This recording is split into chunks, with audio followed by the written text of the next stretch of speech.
2030 menuju negara RI komunis. Prihandoyo Kuswanto.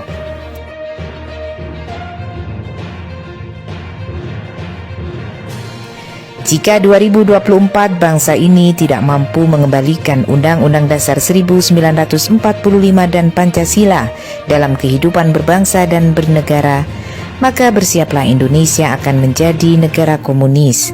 Kita bisa rasakan sejak Undang-Undang Dasar 1945 diganti Undang-Undang Dasar 2002, komunis masuk di segala bidang kehidupan berbangsa dan bernegara. Kemudian Pancasila ingin diubah dengan Pancasila 1 Juni melalui Kepres nomor 24 tahun 2016 tentang hari lahirnya Pancasila. Kepres ini digunakan untuk konsideran RUU HIP dan RUU BPIP.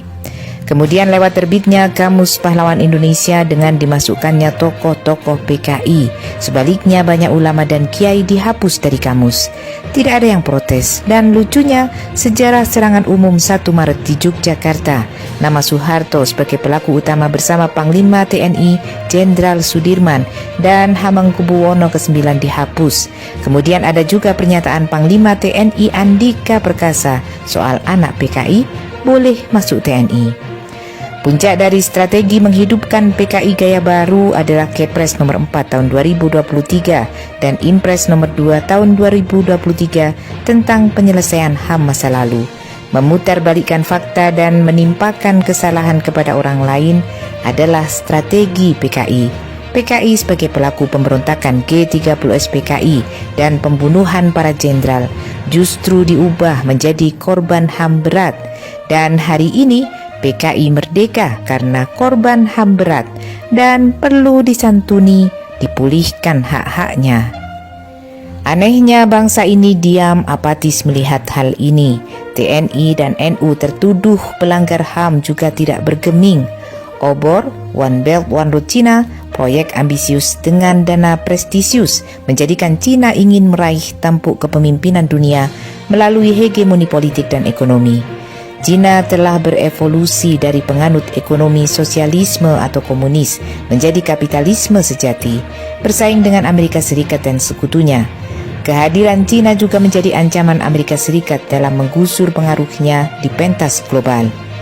Dikabarkan pemerintah Jokowi menyetujui proyek obor yang diinisiasi Cina. Diperkirakan tahap awal proyek raksasa obor Cina sudah ditandatangani pada April 2019. Proyek ini bagi Cina untuk mempermudah koneksi dagang antar negara di Eropa dan Asia melalui jalur sutra maritim. Sebelumnya dalam pertemuan global maritim Fulcrum Belt and Road Initiative, Cina menawarkan rancangan Framework Agreement untuk kerjasama di Kuala Tanjung, Sumatera Utara sebagai proyek tahap pertama. Dilanjutkan proyek di kawasan industri Seimengke dan kerjasama strategi pada Bandara Internasional Kuala Namu. Pengembangan energi bersih di kawasan Sungai Kayan, Kalimantan Utara. Pengembangan kawasan ekonomi eksklusif di Belitung, Sulawesi Selatan dan Kura-Kura Island di Bali. Proyek obor Cina diyakini dapat memberikan kerugian bagi Indonesia dari 28 kerjasama antara Indonesia dan Cina. Nilainya mencapai 1,3 triliun. Obor dianggap menjadi visi geoekonomis Cina paling ambisius dengan melibatkan 65 negara, melingkupi 70% populasi dunia. Konsep ini akan menelan investasi mendekati 4 miliar dolar. Cina telah menyiapkan diri menguasai jalur darat dan maritim bagi kepentingan ekonominya.